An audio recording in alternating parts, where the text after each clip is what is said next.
Assalomu alaykum hammaga, kanalimizning ashaddiy obunachilari. Xullas, uy sharoitida tovuq boqayotganda nimalarga e'tibor berish kerak va tovuq necha kunda kurk bo'ladi va necha kunda tuxumni ochib chiqadi, ya'ni jo'jalar qachon ochib chiqadi va kurka qachon kurkalar jo'jalarni ochib chiqadi. Bugungi videomiz aynan shu haqida. Videoni o'tkazmasdan ko'rsanglar, hamma ma'lumotlarga ega bo'lasizlar. Mana aziz yurtdoshlar, kurkalarimiz ham yotibdi. Tuxumini olib mana kurk bo'ldi ikkisi. Bu yoqda ham kurk bo'lgani yotibdi. Xullas, kurka agarda kurkangiz sizning o'zining tuxumini, ya'ni kurkani tuxumini bosib yotsa, 1 oy vaqt ketadi. U kurka jo'jadan ochib chiqinchadan. Agarda tovuqning tuxumi bo'lsa 19 kundan 21 kun, 22 kunga ham cho'zilib ketishi mumkin. 20 kun normal holatda jo'ja ochib chiqadi. Xullas, tovuqni boqayotganda asosan tavsiya qilaman, kurka bilan tovuqni bir joyga qo'ymang. Adden qo'yib boqsanglar zo'r bo'ladi, ya'ni birisi bilan chaqishib olmaydi, boshqa qilmaydi. Tavsiya qilaman, shu addenni qo'yib boqinglar. Kurka bilan tovuqni. Nima deganda, shu kurka cho'qadi tovuqlarni. Tovuqlar tez o'lib qolishi mumkin yoki nobud bo'lishi mumkin, gap qisqasi.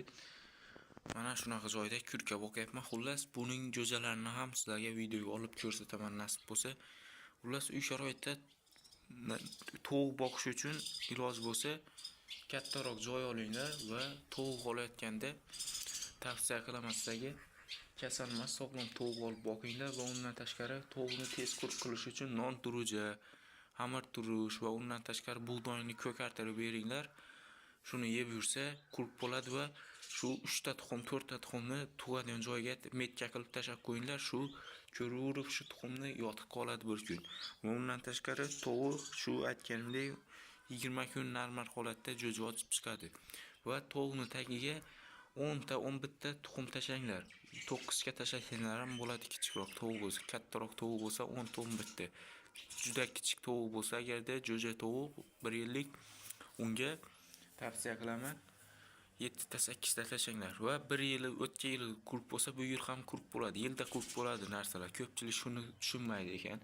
Agarda kurkan tagiga tovuq tuxum tashamoqchi bo'lsangiz 22 ta, 21 ta, 20 ta tovuq tuxumini tashang. Bo'lmasa shu 18 ta, 17 ta yoki 19 ta yoki 16 ta, 15 ta kurka tuxum tashanglar. Tavsiya beraman sizlarga ham kurka boqinglar va tovuq boqinglar. Foyda bor. Ikkalasidan ham zo'r foyda qilsa bo'ladi, ko'paytirib sekin-sekin. Videomizga like bosib qo'yinglar va kanalimizga obuna bo'linglar. Telegram kanalimizning opsiyaniyada qoldirib ketamiz, unga ham obuna bo'lib qo'yinglar. Nima deganda sizlarga foydali, manfaatli videorolik bo'ldi degan niyatim bor.